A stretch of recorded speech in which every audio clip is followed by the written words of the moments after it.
studio. We are transmitting communication every single moment.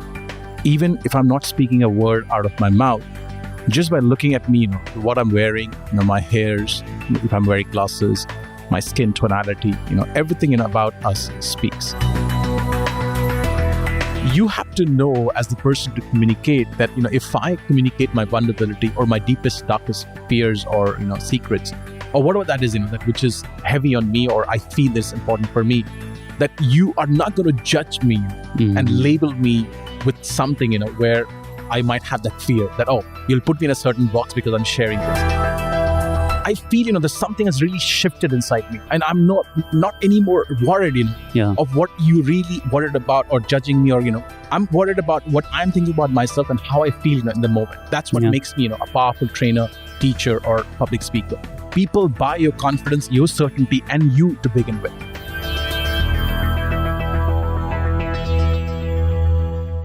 This is episode number 128 of The Inspiring Talk with Amandeep. Welcome back inside yet another episode of The Inspiring Talk. My name is Bijay Gautam. I'm your host for this show. Each week, I interview today's most successful and inspiring personalities to help you realize your inner potential.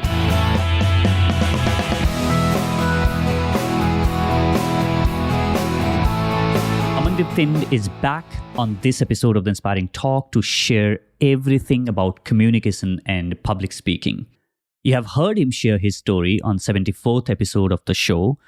That episode left me very inspired to own and share my own story. After that, our friendship has only deepened, and I have personally learned a lot about communication and public speaking from him.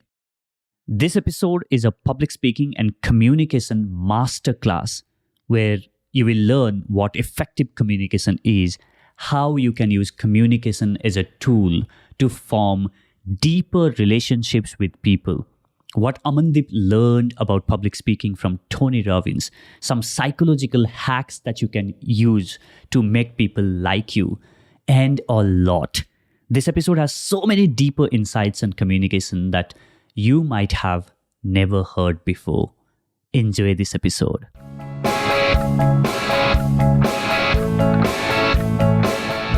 So, Amandeep, welcome back to the Inspiring Talk podcast. Thank you, Vijay, for having me. It's been a pleasure, and, just love coming back, and interacting with you. So thank you for having me.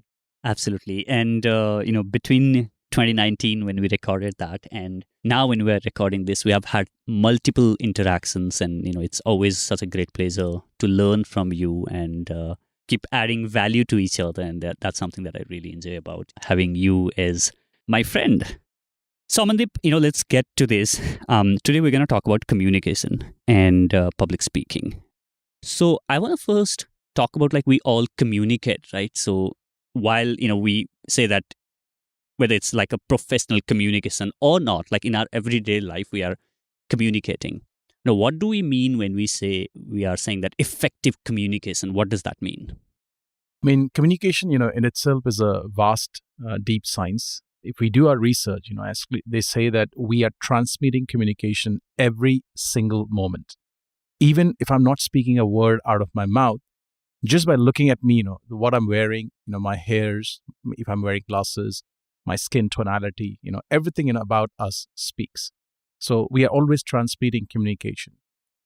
Coming back to effective communication, it's like, understanding that a lot of our life is designed on the level of the communications, which we are having internally, and then, that it leads to external communication eventually as a product of what happens internally. I mean, if you look at it, it's very interesting, it's tricky that we are always in constant communication.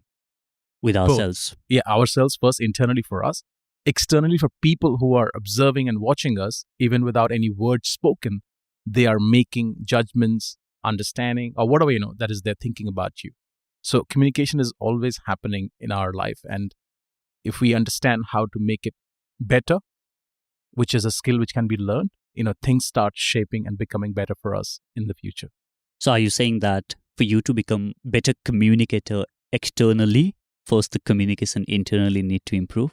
Oh yeah, big time. I mean, I believe all the top communicators, if you look at them, deep down, I think, they are the people who have absolute confidence for who they are. They fully, approve and accept themselves for the person they are.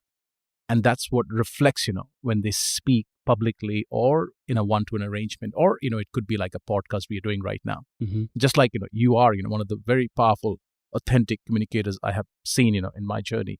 And why it comes across, because this is my understanding about you, that you found yourself, on this path. And that's what, reflects when you bring those verbal words out. It's a lot of work has been done internally for that reflection to come out. Yeah, I mean, for me, it's been a lot of self-acceptance. And also, I have to mention it here, the conversation that I had with you, on my podcast, and there are, few such conversations that I had with some of the guests. But I have to say, when I heard you share your story, with the openness that you shared and the vulnerable, side of you, which often people hesitate to share and shy away from sharing, I remember going back home and say that, hey, you know what, there's something that I can learn about, maybe, becoming more vulnerable and maybe, trying to accept that internally first and then start talking about it. So that, and the way I felt about it is, hey, when you were sharing that, I didn't feel that, I was not judging you. I was empathizing with you. And I felt that, hey, you know what, when I share my story, I think people are going to do the same. They are not going to judge me, but they are going to empathize with the story and maybe say that, hey, you know what, I think, that's me as well. And then, I had Papa Cisse, the comedian, and he has written a book called Naked. And it's literally, he is naked in the sense that he shares everything from his life. There is nothing that, he hesitates in opening up about. And, some of those conversations have really helped me to accept who I am. And it's pushing a little of my boundary, testing it out and doing a little more and testing it out. And correct me if my understanding of what you have just shared about having that internal confidence and then putting it out, are you trying to say that being in sync of what you truly believe in and what you are saying, because there is no mismatch of what you internally believe and what you are putting it out there? Well, Vijay, I'm not trying to say, I'm saying exactly the same, as I call it, that don't look for motivation, look for inspiration. Yeah. When you are in spirit and aligned for the person you are and, things you want for your life, it's like, not settling, not compromising, I mean, like, let's say, if you buy any designer suit, it's great. It's pretty powerful. But when you understand that actually I can have a suit custom tailor-made, designed for my body, for my style, that's when you realize, what, I can have my way, in life. Yeah. Nobody's way is wrong or, right. It's just that I can have my way. And that comes in what you shared, being in sync for who you are. And that's very, very powerful. It just, you arrive home. Yeah. Yeah. You don't have to be somebody, right? Yeah. Yeah. I don't have to be, like, oh, that person. I'm myself. And that's the biggest gift, I can give myself. Yeah. And I think that's so powerful and now that I've started finding it extremely uncomfortable to try and assume, because in some places where you try and like assume, and then when I'm out of sync of who I am, and I find those situations extremely, extremely difficult to sort of, and I'm like, hey, you know what, I need to get back to who I am and start assuming that the person that I'm. And I think also that comes from the need that I want to build a very deeper, or I want to build this relationship with someone. Now, my question to you is how we can use communication as a tool to form a deeper, meaningful relationship with people. I think there are a few, components which will go into this. One of the things I would like to mention would be, the listening power. If you really, open up and listen to the person who is in front of you and completely focus on them, it's like, giving them your undivided attention and picking up the certain modalities of the words which they're sharing. But there's an underneath energy, which comes across if you watch their eyes, their facial gestures, their, affirming of the head, if it is there or not. That all would help you, to connect with that person at a very deeper level. And when you can connect with that person at a deeper level, you can build up, very powerful relationships. Like, just to give you an example, Veronica Tan, is the owner of Success Resources.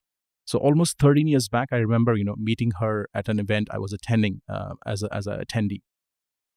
And she's very approachable. So I did approach her, and I had this, desire to get up on stage, and I spoke to her. And I think, she's a great leader, maybe. She made me sit down. She said, you know what, Amandeep, let's sit down. And then she started asking me questions, that where do you want to go with this? Why you want to do this? And then she showed me a bigger picture. She said, why are you just thinking about going to India and doing this? Why can't you think yourself as a global trainer doing this across the whole, of world? So coming back, I think I would like to just share here right now. It's all about, taking deep interest, like real focus interest in people who are in front of you and giving them, your undivided attention. And then that, relationship builds up at a very deeper level. And when you build, connections with people, like, we share a very beautiful affinity now, in the last couple of years, we can open up, there's so much we discussed, before we got into this podcast. Why this is happening? Because, we have this level of trust and, confidence with each other, which came by sharing, those our vulnerable sides. Yes. And I think that's a very powerful one where. Yes. And, vulnerability is power, by the way. If you're ready to show how low you went in your life, they say the audience or participants, or your attendees will take you higher up, on the journey. That's what becomes very, very powerful. So yeah, coming back, I would say listening and taking real interest in people who are in front of you will make a huge difference in how, you will bond and gel with people and maybe build a big empire if that's what you're planning for, or I don't know, build some other kind of relationships, with them. Mm-hmm. Showing interest, vulnerability, and listening with intent, where you are like genuinely interested and curious in what the person is trying to convey. And I think there's this powerful, quote: try being interested, don't try being interesting, because all of us are trying to be interesting. How cool I am. That's true, and I think I love the fact, and I believe in that sometimes you don't need any coaching. Sometimes, it's true. You just need a hug. You need a friend, you just need to, share what you're going through. And just sharing it itself is so powerful therapy, provided I know that if I'm sharing, Vijay, you're going to hold this space for me, you will it's be a safe listening. space. Yeah, you will be listening to me with utmost, that focus and like really taking interest. That's what really matters. Yeah. Yeah. Awesome. So one of the things that communication we have seen from the history of times, right? Some of the really, really powerful communicators, whether that's Mahatma Gandhi or whether that's Martin Luther King Jr. or Steve Jobs for that matter. These are the people, and I sometimes think about how one person being able to communicate in a way that they can persuade and they can inspire millions of people to believe in the vision that they have and something that they believe to be true, and then people are willing to give their lives. So what can we learn from some of those really, really powerful speakers in persuading? Maybe somebody who's listening to this podcast might be a team leader trying to persuade and inspire action in their team, or maybe could be someone who is leading a group of people. So how can we inspire action in people or persuade them?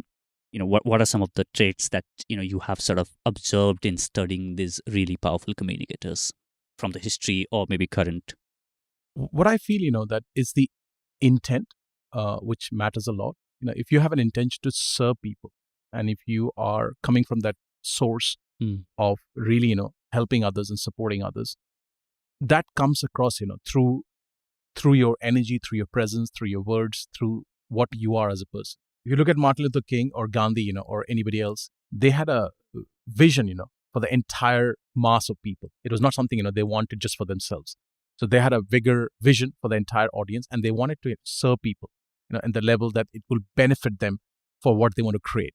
And I think that comes across strongly in your persuasion skills. This is how I like to, say that if you are not willing to serve people, it'll be very difficult to persuade them. If you come from that place, that I really I mean good things for people, it might take a bit of time sometimes, because they haven't known you yet, they haven't seen your journey yet. But for most people, I understand, once they understand that you have an intent to serve them, they would be, opening up, and they will be willing to, go on a war with you. That's as they say, that's what happens. a lot of us might have like, hey, you know what? I have a good intent for my team. I have a good intent for the whole of the organization, but I'm not able to communicate it to them. Or maybe for some reason, I'm just not able to convey it. And no matter how hard I try, I'm not able to like persuade people. Okay, then, see, it's just that you have to understand it's not always words, which communicates. There's something called act of service, can Yeah. communicate as well. So let's say, if you fetch a special cup of coffee for one of the colleagues, or could be a junior, give it to them, you will wow them, Like, I remember, walking into my call center career and handshaking with pretty much the entire floor. I don't know, something I had it in me, maybe. And people just loved that part of me. Yeah. And there was no exchange of words because they were already on calls. I'll shake hands with them, give them an eye contact, give them a thumbs up, which means, you know what, I care for you. I love you, my friend, and carry on, doing a great job you're doing. And I think that little act of kindness, act of maybe compassion, put it this way, came across, very strongly for people. So maybe, next time I have something to ask for or kind of look for, they will be there, to support me. So it's not always words. You have to understand there are many, ways you can communicate that message, across to your team or to the people who really matter. Act of service, act of gift, even a hug, sometimes does a very remarkable job. Not all of us are very expressive in our words, right? Now that I brought this into my awareness, I'm working on getting better in expressing how I feel about people and try and... It comes from our culture. Yeah, do that, right? Yeah, it comes from a culture. We never had this culture of appreciating, right? I remember my parents never said, they love me with words. And I was thinking about like, hey, how did my mom actually tell me that she loved me? One of these things that, sort of stands out for me is here's what she would do. Let's say I have my exams coming in a week from now, and let's say something happened, and let's say I stopped talking to my mom as a kid, and I'm not talking to her. And come the exam day, okay, and she would go out and get some really fresh food and some greens and make some of my favorite foods and stuff like that, right? And she's still not talking. I'm not still talking, but she would serve that as a sign that, hey, I care for you, I love you. Yeah. I mean, we have a fight, but that's okay. But, this is how she expressed her love, right? And this is something, I've realized, like, not everyone expresses their emotion through voice or, by spoken word. Some of that can be, as you said, rightly said, expressed using your accent or, the act of service. Yeah, something similar. Like I always craved, for words of appreciation from my father. My father is a man of very few words. Yeah. But now I understand, being a father myself, I appreciate him more because he would wake up, in the middle of the night to go and drive that cab, bring in, income for the family so that we can have a basic living. Yeah. So that was his way of communicating, that, hey, son, I love you. I care for you. Care for you. Yeah. Beautiful. Now, let's look at the whole other aspect of it, which is a non-verbal communication. As you said in the very beginning of this episode, even though we are not opening our mouth, there's a lot that we are expressing through the way we appear, the way we show up, our facial expression and stuff like that, right? So how can we polish our non-verbal communication, and how can we get better at it? And can we get better at it? It's a very beautiful question, something I have been researching for quite a few years of my life, and I love, this part of myself of researching language and communication. Sometimes people think that body language is all about nonverbal. It is quite a part of that, but it's just not the entire, thing. There are many layers, into nonverbal communication. As very quickly, let me just explain it to you or share with the listeners that your skin, is the biggest organ of your body. So now let's say, if I was doing this podcast and I'm sweating from every different, part of my skin and my legs are shaking, my hands are shaking, everything is vibrating, which is not supposed to be, let's say, then it'll come across, even through my voice. Everything, outside your spoken words is part of nonverbal, which, includes your tonality, which includes your, skin, how it is behaving while you're speaking. You could say something, and if you're showing something, in terms of how you are in front of people pick that up. People have something called, let's say, third eye or subconscious, reading about others. Even if they are not aware of it, they pick up on that and they go like, you know what, I'm going with this listener or this trainer or speaker, or I'm not going with this trainer or speaker, because there's something about them is not making sense in my world. Now, very quickly, we are Homo sapiens. We lived in jungles thousands of years back. They say the first thing people observe, about you when you go up on stage is your arms, your hands. If they're open and if they're facing the audience, which you're not hiding anything, it means you're a friendly person to go towards. But if it is hidden, not because you want to do that, but maybe subconscious you're doing it, then, maybe, you know what, you're not safe to go towards. So just the very subtle modalities, in non-verbal languaging. It's something which can be learned, once you understand the subtle little, things you can do. You can always bring it, as an advantage when you communicate, with people one-to-one or one-to-many. So yeah, it can be learned. And it's a lot, when it comes to your communication. It's just maybe almost, let's say, in my understanding, I can't put a percentage, but almost could be close to 50%, Wow. Yeah. Wow. So one of the things I was reading the other day about when people put hands in their pocket, that means you are trying to hide something. While even if you are like just being in one-on-one conversation with someone and you just put your hands in the pocket, that means, psychologically, people perceive that you are trying to hide something and not very confident.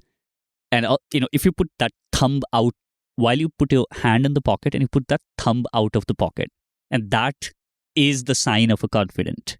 So what are the other things that next time that, let's say we are in conversation with someone and, note on a body language too, and what are the things that you look on, right? When you have a conversation with someone for the first time, what are the few things that maybe, let's say 3 signs that you look at to sort of gauge a person and figure out like if the person is speaking the truth or maybe, the confident, or if you can trust the person?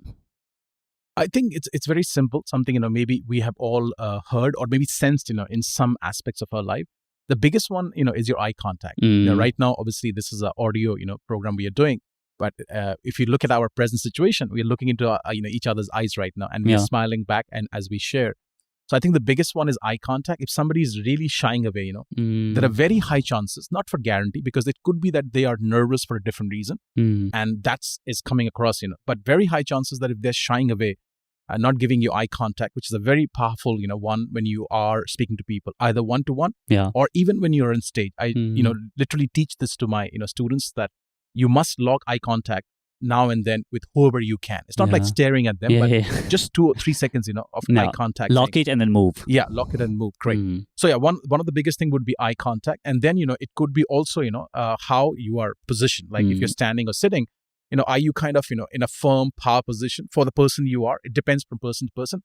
But if it is really, like clouched and, you're like kind of not in that state of power. Contracting and, So it could be possible, that there are certain elements of what you're sharing may not be the truth, which is you're feeling inside. Okay. And then it's a lot to do with your skin. As I already mentioned, skin is the biggest organ of your body. Okay. So if your skin is behaving differently than what your words are expressing, there's a mismatch there. And that can, make the person sense, even if you're not an expert, go like, you know what, I'm not feeling it. Yeah. They don't know why, but, it's like we pick up those, subtle modalities of nonverbal communication. It's always been there for us, It's all about observing, like me who's passionate, and then decoding it for a lot of people to understand, okay, hang on, I get it now. So if I show my arms, it's like I'm doing the right thing. Or my skin is breathing properly while I'm sharing this. It means I'm on the right track. If it is sweating, if it is, just doing other stuff, I'm freaking out. Oh yeah, absolutely. Yeah. Now I want to look at the communication from a little different perspective here, or maybe different use case. A lot of relationships go sour, whether that's loving relationship between partners or whether that's between, parents or in family or friends. A lot of the relationship, even between countries, right? And communication plays such a huge role in saving like those relationships, right? What would be your few, now we are revealing the love guru, not love guru, like relationship expert of Amandeep. So what would be some of the tips that communication in relationships, where because a lot of misunderstanding comes from not communicating openly and, just creating that space where you just are open in sharing how you really feel in any kind of relationships. So. Any relationship, obviously, as you already mentioned, communication is very important, open communication. Now, for that to happen, you have to understand as to, let's say, either professional partners or personal partners, or, in any context, is a group of friends, let's say.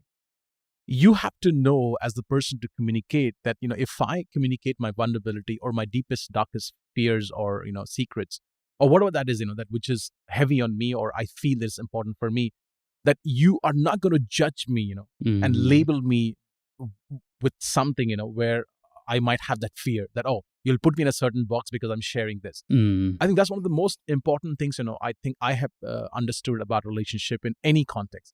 Now, when it comes to, let's say, intimate relationships or partner relationships, again, I'm not a love guru. I'll be honest about that. And I'm not an expert because the truth is I struggle, with my relationship sometimes. I think there are days, when we wake up looking opposite sides, but then there are days, when we really, gel together as a team. I think what I realize, maybe a lot of men listening right now, for them, because I'm a man, I can talk from that perspective more powerfully, is that we find it difficult to communicate because that's how we are inbuilt, maybe. And also maybe culturally, we don't show our vulnerable side. But if you can show your vulnerability, to your partner, and if you can open up, in some occasions, obviously I know you cannot on all occasions, it is very, very powerful. I mean, you will be surprised to hear this, and something, I discovered as a surprise, that if you literally, in your honest self can cry and become vulnerable in front of a, intimate partner, oh God, I cannot tell you how powerful it becomes, at a complete different level. It's something, you have to experience it. I've experienced it, so I can, vouch from my own experience. So that's where I would leave it for intimate relationships, and close partners, let's say, somebody who's very close and special for you. Very similar, it can be also in a friendly relationship. It could be even relatives relationship kind of context, or it could be also, in an office environment. If you are feeling certain way about somebody, I know it is difficult, and I'm not saying it's easy, but it'll be better to say, hey, Vijay, is it okay, if we can go for a coffee, or, is it okay if we get into the meeting room for a moment? And, I take you in a corner and say, what, Vijay, I love you, and I respect you for what you do and who you are. But that day, when you actually mentioned this about me in a certain style or certain energy, I felt it, so I would appreciate if you have something, as a feedback on that level. If you can corner me or find me in a place like this, and then share it with me and give me at least, one or two chances. And if I still, don't come up to the level, then maybe, yes, you can. And that's what I like to do most of the time, with my team. On a rare occasion, I'm a human, so I'll be honest, I don't want to be, projecting a different picture here. On a rare occasion, I do, lose my temper. But most times, I'm encouraging them, I'm inspiring them, and I'm taking them, on the side saying, hey, listen, do you have any other problem, outside the workspace, maybe a relationship, or anybody is sick in your family, whatever, just open up to me. And most of my team, even when they left me, it's been like 10, 11 years, they're in touch with me. They call me up, when they want to speak their heart to somebody, and they find me, as the person to talk to. It's all about listening, and it's all about, opening up. And I can't stress enough on creating that safe space. One of the things that, we have done at teams that we have at Wine Studio is we got everyone, and then we made everyone to, there's this exercise that we made them do, and we call this, their lifeline, where we have asked them to draw the timeline of their life, like 0 years, 2, 3, 4, 5, 7, and, trace it till the age that they are, like now. And then put dots on different years. Like when I was 3, I lost a dog, maybe. When I was 7, I got this new bicycle and I was very happy. And then give the rating in the terms of like when I, lost a dog, maybe I was very sad and it was -4. And when I got that bicycle at 7, I was very happy and my happiness was at like, let's say 10. When I was 17, I first fell in love, for instance, right? And my happiness was at like, off the roof, right? And then 19, I broke up and then, I was very sad, so people ask them to, sort of draw that on the sheet of paper, saying that this is like a independent exercise that you're doing it for yourself. You're not going to be sharing this with anyone.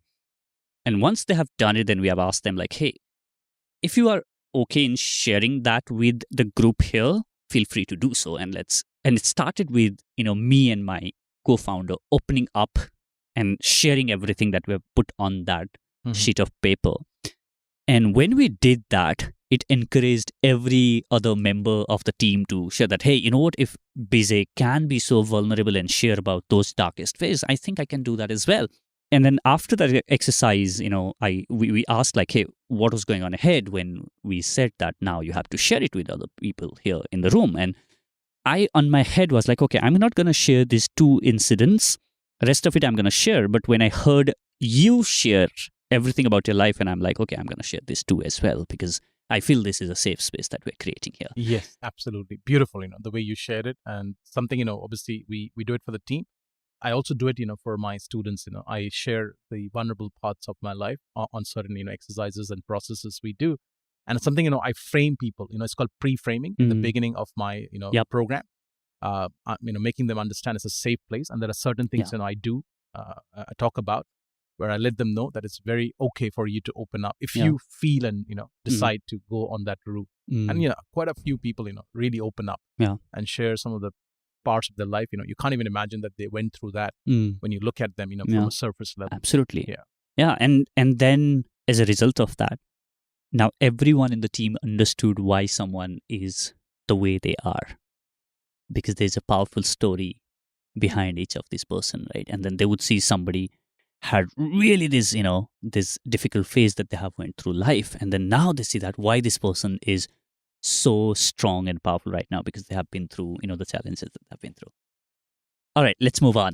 How long have you been speaking on stage? I call it 13 years. Wow. Now, if you look at it in the first 2 years or so, nothing really happened. Just one event, 2009, lost money. Yeah. Did a youth program and marketed it the wrong way. Gave newspaper ads and all that stuff.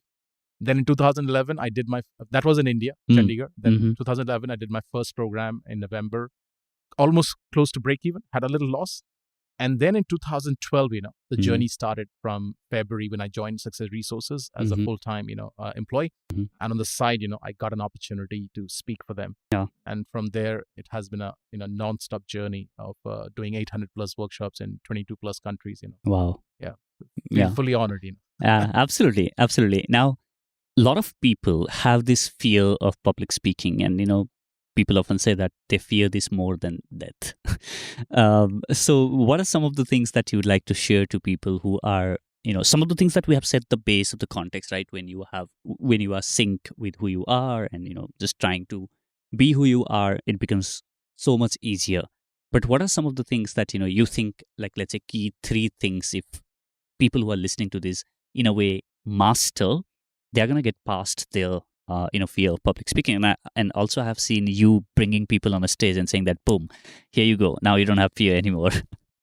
Yeah, it's like the exercise you're talking about. What I do, actually I blindfold people. And if needed, even I make them sit down, And what I tell them to do, actually share experiences of their life. Like, could be where they grew up, all that stuff. When people talk about from the experiences, they don't need to look at any script. They're just talking, through a story-based process. So quickly coming back, I teach this. I love this topic. Okay, thank you for that question. I have a 3P formula. Okay, and I call it the SKIPS concept. Okay, the first P, which stands for, I don't know who actually put this notion in the brain of people. Maybe it's culturally, or it may be, when we lived in tribunal kind of, zone, it was required for the leaders to do so.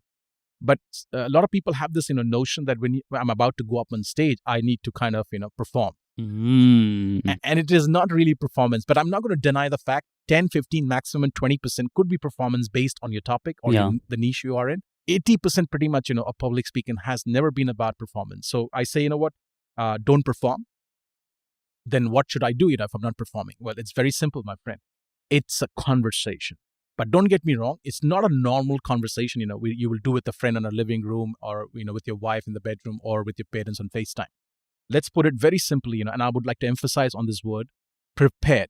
And I would repeat again, prepared, okay, structured, value-adding conversation. That's what, you got to understand and approach from that angle. If you approach from that angle, I think, even if you're 1% at ease compared to when you're not, it's much powerful. And it will, give you that kind of zone where you can start sharing, your message. So the first piece, don't perform, come from a place of having a prepared, structured, value-adding conversation. Beautiful. Yeah. The second P, stands for don't preach. Yeah.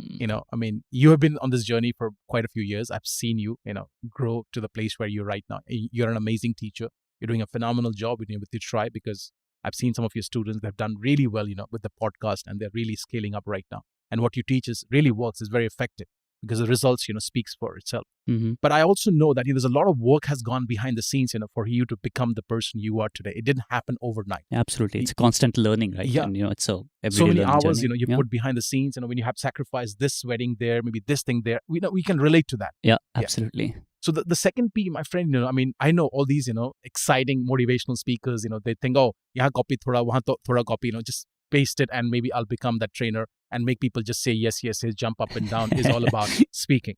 I mean, I'm not denying it's only maybe 5% of that speaking and maybe you like that part, but please understand, 90%, 95% is all about becoming that message, it's like being the living embodiment of your teaching. Yeah. And when you become that, you flow through your experience, like as me and you, we are flowing through our experience right now in this whole conversation.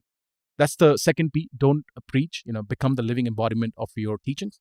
And the final P is that no matter who you are, when you get out there in the public to speak, okay, even whether you speak in front of 10 people, 100, 10,000, you're bound to be rejected. Mm-hmm. Hate messages are common. The more, popular you become, every single day maybe, or at least once a week, somebody is like, oh, bullshit. Yeah. Your grammar is wrong, your pronunciation is not right. Okay? Yeah. And you call yourself an international trainer. Yeah. So no matter who you are, rejections will be there on your path. So don't take rejections personally and make it final. You can always tweak, change things, and go back and present again, saying, what, hey, I'm here again with improvement. So this is my 3P formula, That's really powerful.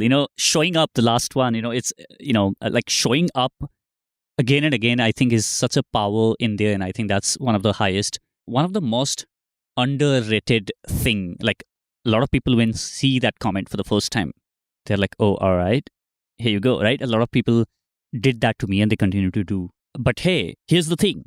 Last time I had a chat with you, I had a list of questions.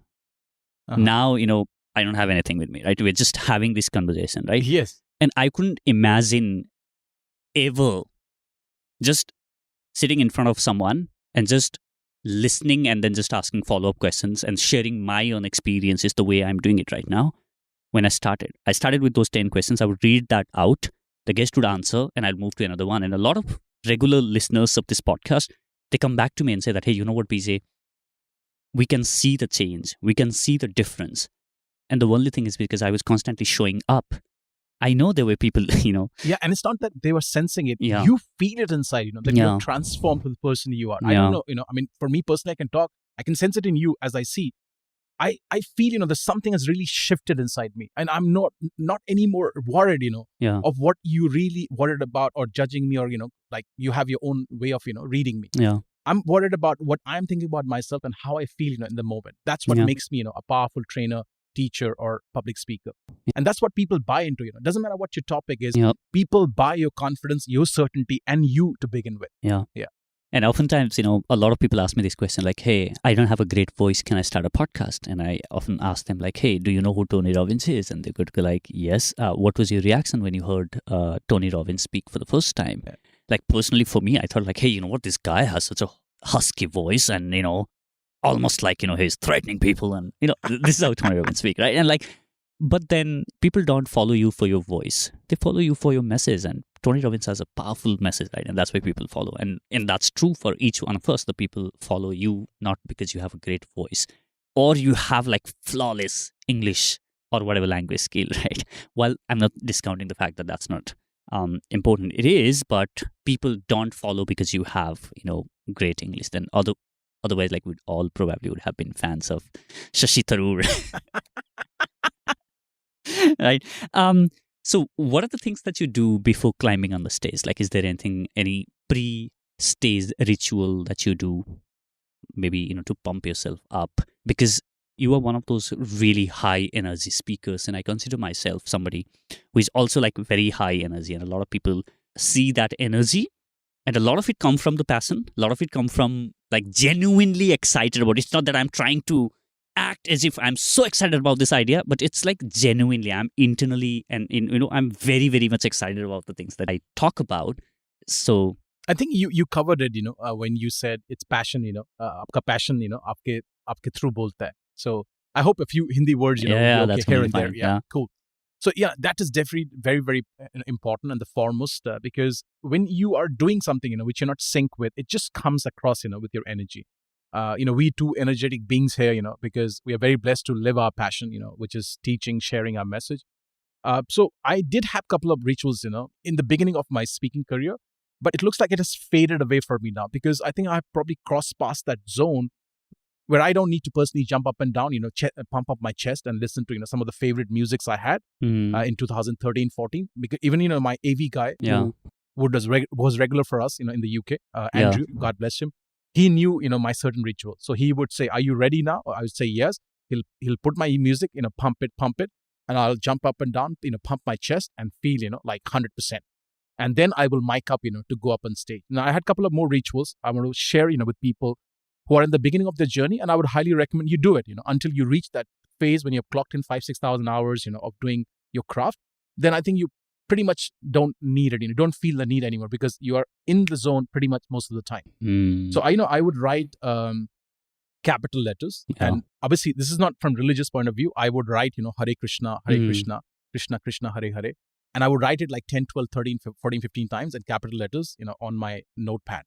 And they will be introducing me. I know they'll take 3 to 4 minutes. I know exact, the point where they will take my name. So I will draw, leave my pencil or pen and I will run off to the stage, So capital writing, listening to the music, pumping my chest up. And I would say, whatever works for you is the best thing, which gets you into that zone, which I call your best zone. And, Tony Robbins calls it your peak state. Some trainers calls it your high performance zone. Doesn't matter. When you can, clock that zone where you feel the best is what you want, Now, I have some rituals now, which I would like to, share is that I light up a candle. And even, when I entered this studio with you, I did call upon my angels, to support me and be with me, so that I can give the best, because there's so much I have. It's all about, sharing in the moment to for the listeners to say, what, I really got value from listening to, these two guys. So coming back here, I do light up a candle and I, pray for angels to come and support me, in that space when I do my virtual events. Even in a physical room, I do it. Sometimes people think, it's all Amandeep doing all the magic, but I know that it's just not me, it's something, bigger than me, flowing through me. And I'm just a messenger here. So I say, what, hey, use me as a guide here and let me, help others for what they have come for to see me or listen from me. So yeah, these are some of the rituals, I have. Again, backward countings, I've heard some people use it. It makes you more present. A bit of a, breathing, deep breathing and, watching your breath going in and out. It also helps to become more present. Anything, which makes you more present will get you into that space to speak better.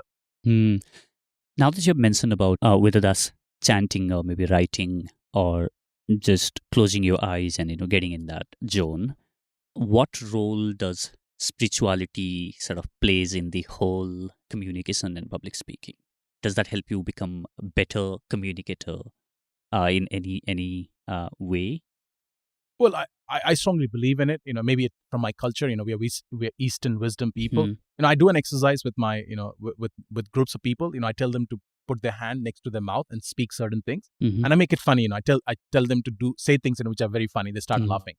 But the whole idea of doing that, exercise is that you can feel your breath. Speaking is almost like breathing in and out, and I highly recommend people.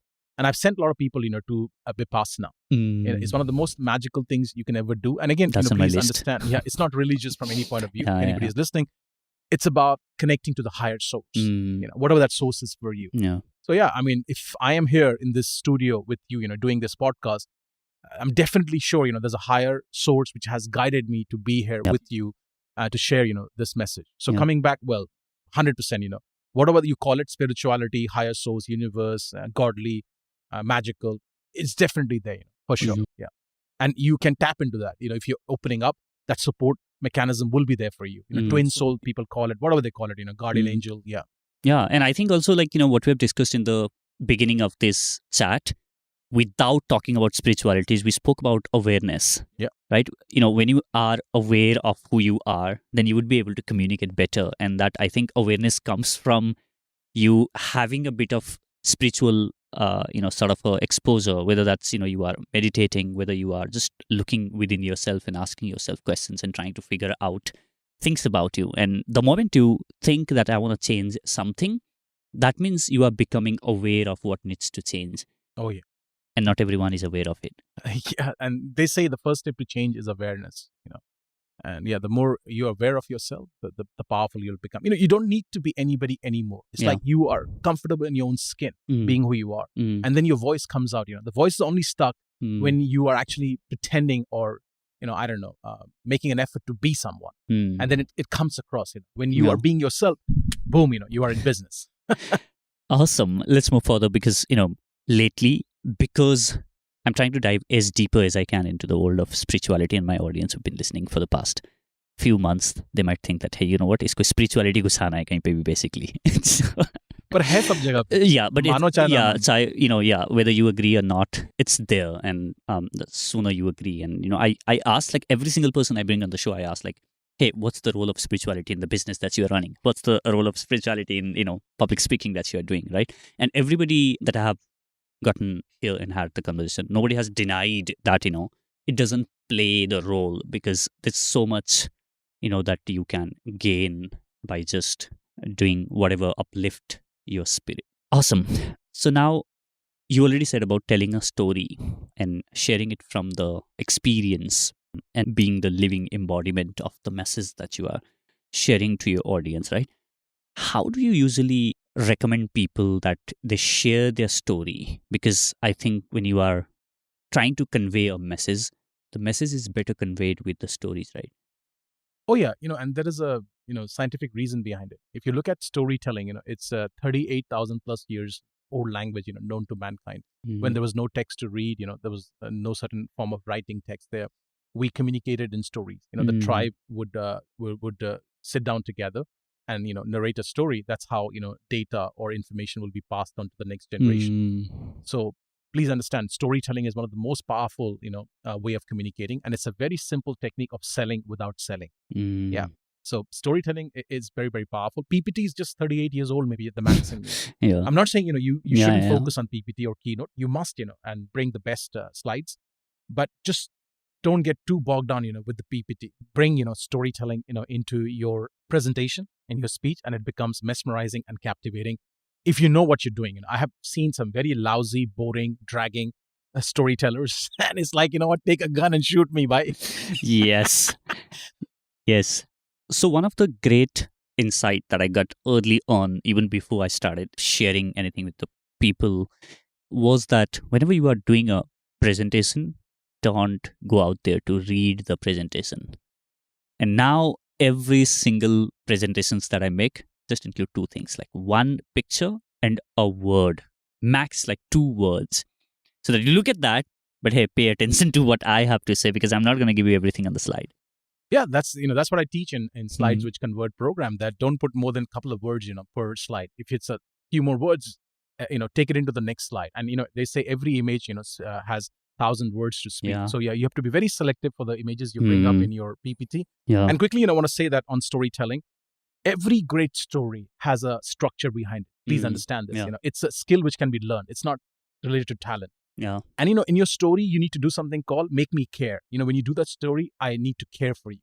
And again, understand, from the point of view I look at stories, the theme is same: inspiring, uplifting, adding value. Obviously, the plots and events can be personal. Like in your case, it was a mother, when you fought and she still brought those fruits and vegetables for you. For me, obviously the theme is same. My father, would walk out in the middle of the night to bring, living for the family. So yeah, very quickly, make me care. Every great story, has a structure behind it. And please understand, the theme is same. It's the plots and events which are personal, when you do your storytelling. Well, that's beautiful. That's really, valuable insight right there. A lot of people think that, but I'm an introvert. What do I do about it? Well, I think, I just would like to correct it in my own understanding. Introvert definitely is a worldly word which is there. You have to understand, as a human, we are always communicating. It's about, who you label as introvert.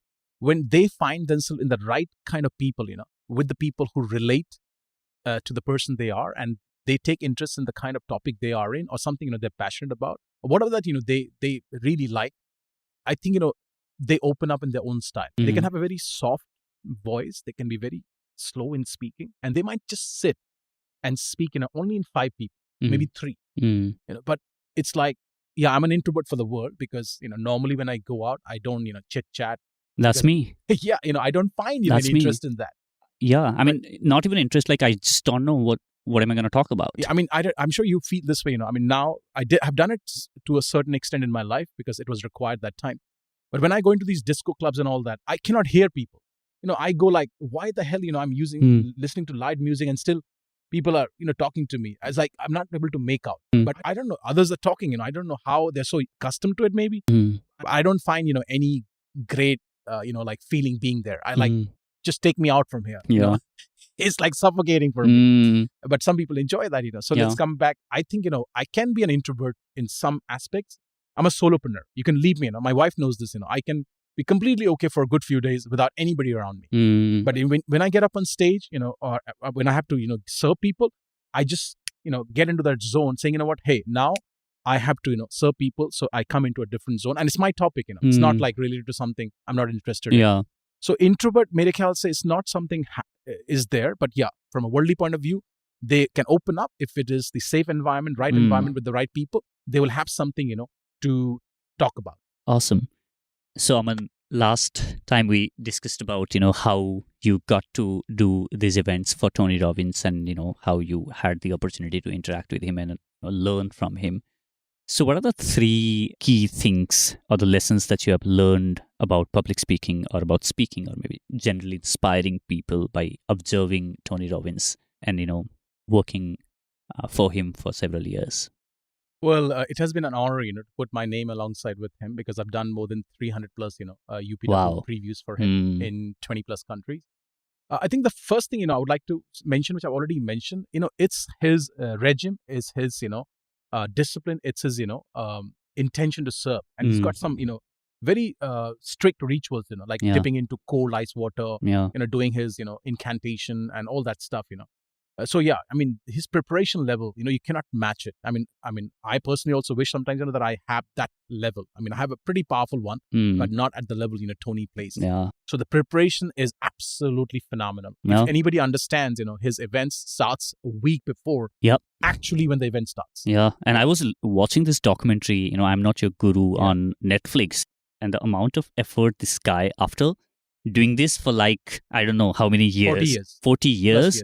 Like every single event that he puts out, he treat it as he's doing it for the first time. Oh yeah, big one. So preparation. Second, I would say it's his passion, to serve people. If you look at, I am not your guru. There's a moment of vulnerability, and he says, what, everybody has an obsession. Sabko kisi cheez ka nasha hai. Yeah. And this is my obsession. Yeah. That if I can do something in my power, I will make that person better.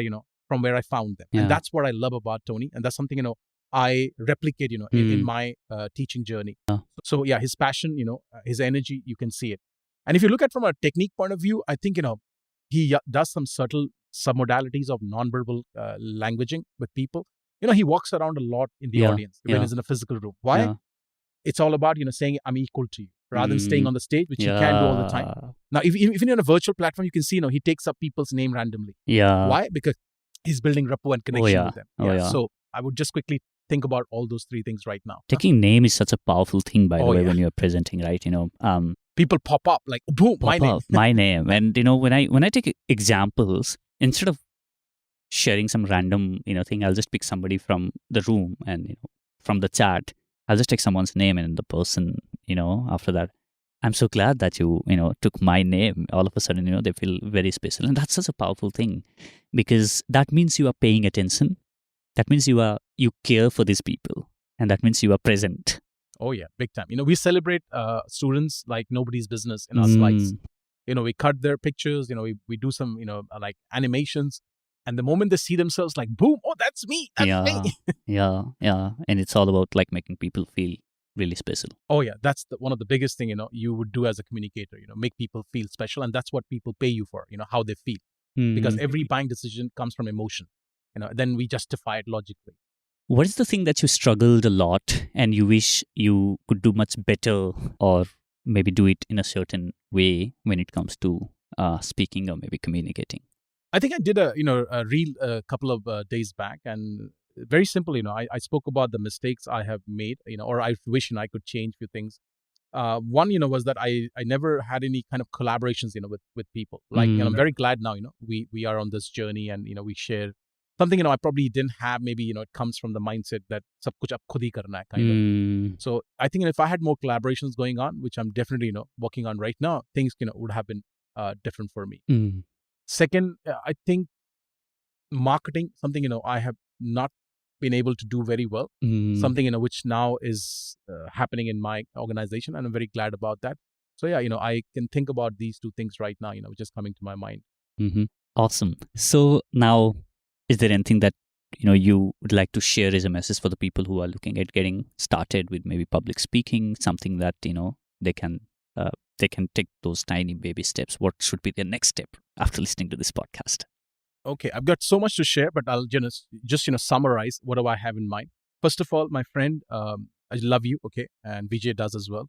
Please understand, your story is very, very, very special. Nobody has lived the life you have lived. Even if you have twin brothers and twin sisters, they are different than you are. Nobody had, the kind of journey you had, the pain and struggle and conflict you went through. They're very special. And there is a segment of people who can really benefit from that. So you must think about, bringing your story out to the world. Secondly, please understand, that on an average, they say, maybe 25% people would not like you at a given point of time if there's a group of people there. There could be different reason. You are too dark, you're too white, you speak too fast, you're too slow, your hairs are long, your hairs are short, whatever. Or you don't have hair at all like me.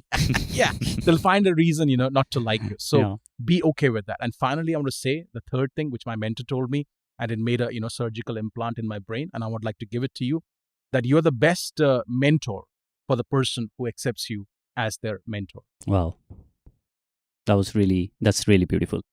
If people would like to learn more from you on the skills, you've been doing it for over a decade now, and you have learned from some of the best speakers in the world, spoken on some of the largest stages. And obviously there's so much that, I have personally learned a lot by observing and just getting in conversation with you. And there's so much to learn from you when it comes to, public speaking, when it comes to communicating with people. And as I said, right, vulnerability and accepting yourself and being truly in sync with who you internally are and not trying to be someone. And, I really appreciate that. So if people would like to learn more from you and get into your world and say that, hey, Aman, everything that you have shared here made real sense, teach us. Very simple, I would say come and join me at this 5 days, virtual event we do called Speak to Shine. It's a very powerful program, designed to help you overcome your stage fear, helps you to actually stand out as a speaker by storytelling, and then how to design content in the most simplest way, which you can claim is uniquely yours. And finally, we also take you through the process of that mindset you need as a teacher, trainer, and how to find your topic and niche, which we cover, during this 5 days program called Speak to Shine. And it's same, simple. They can go to the website, which is on the name of the program. I'll put that in the description. Yeah. I'll put that in the description of this episode. Aman, this has been again yet another amazing episode in the conversation. I personally learned a lot from the conversation that we had today, and also the earlier conversation. Thank you so much for everything that you are doing, and for the message that you share out in the world, which is making impact on a lot of people's life. That's just amazing. Last question. Imagine that you're standing on a stage and there are millions and millions of people eagerly and passionately waiting to listen to you. And this is the largest stadium that has ever been built in the history of the world. But the catch is, you only have 1 minute to share the most important lesson that you have learned in your life. What would be your message? I would say, my friend, fall in love, or I would say rise in love for the person you are madly, deeply. When you are in unconditional love for the person you are and you're comfortable being in your skin, and you enjoy or approve of everything you have, from your voice to your presence to your hairs to your skin color, I think the world will become a oyster for you. So yeah, rise in love with yourself and magic will start happening in your life. Rise in love with yourself. Thank you, my friend. Thank you so much for taking this time out. Thank you for having me, Vijay. It's been a pleasure always.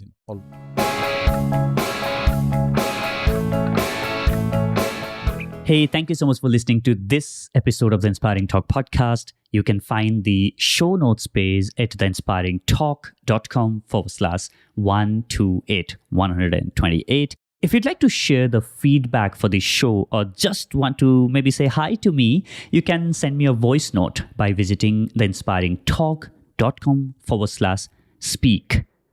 I'll repeat that, theinspiringtalk.com/speak. SPEAK. You know what? When you send that voice note, that really means a lot to me. And oftentimes, it can feel for me as a podcaster to be on this side of the mic and just, talk to you without knowing that there you are listening to it and appreciating it. And if you really do appreciate, just send me a note. Just visit theinspiringtalk.com/speak and say that, hey, BJ, I'm listening to your podcast and I'm really loving it. Or, hey, here are a few things that you can improve upon. Just do that. I would really appreciate that. Thank you so much for listening. I'll see you in the next. Now, go out there and do something inspiring.